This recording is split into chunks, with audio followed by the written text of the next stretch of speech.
खुंग्रिंआ जाहैबाय forest village बाहाय मोनबा रेकगनाइज फरेस्ट भिलेज दङ दा फरेस्ट भिलेजखौ खूब सम्भव नैबे खुंग्रिंनिखौ 1962 निफ्राय 1966 नि गेजेराव बानायनाय जादों आं एक्जाक्ट डेटखौ बुंनो रोंनाय नङा एक्जाक्ट सनखौ किन्तु 62 to 66 नि गेजेराव दा गोलाव सम दासिमाव बेवहाय जायफ्रा लेन्ड टाइटेल मोन्दोंमोन फरेस्ट डिपार्टमेन्टनिफ्राय बिसोरो गोबाङा थैनानै थांबाय नाथाय फिसाफोरनो बेखौ ट्रेन्सफार खालामनानै गालांनाय जायाखै आरो फरेस्ट डिपार्टमेन्टनिफ्राय बेबायदि सार्भे खालामनानै फिसाफोरनो माने बिफानि हाखौ माने माबा होलांनाय खालायना होनाय बे खामानिया जाथ'नानै फैयाखैमोन दा देग्लाय UPPL सरकारनि दिनावहाय प्रमद बर' आरो बिथांनि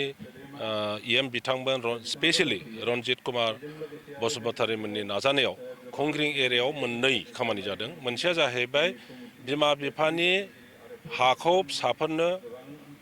नामजारि खालामनानै होनाय बे खामानियाबो जाबाय लोगोसे बे गामि आगोलाव जि एरियासिम हाखौ हगारनाय जादोंमोन बिनि बांसिन बे एखे मानसिफ्रानो हाखौ आवग्रिनानै लाबोदों गोलाव बोसोर जाबाय दा 2006 नि भारत सरकारनि जे आयेन FRCनि आन्दाराव बे हाखौ मोननायनि अधिकार दं दा बेफोरखौबो सार्भे खालामनानै खालामजोबनाय जादों आरो नै दिनैहाय मोननै गामिनि आधाराव 265 फेमिलिनो बेबायदि लेन्ड टाइटेल होनाय जादों जोबोद मोजां जादों खारन बे ओनसोलनि रायजो राजाफ्रा गोरिब आरो हा नङाब्लाथ' बहा रायजो जानो दा गावसिनि हा मोनबाय बेवहायनो आबाद खालामनानै न' लुनानै रायजो जानो हानायनि बे सुबिदा बा बे अधिकारखौ बिथांमोनहा मोनबाय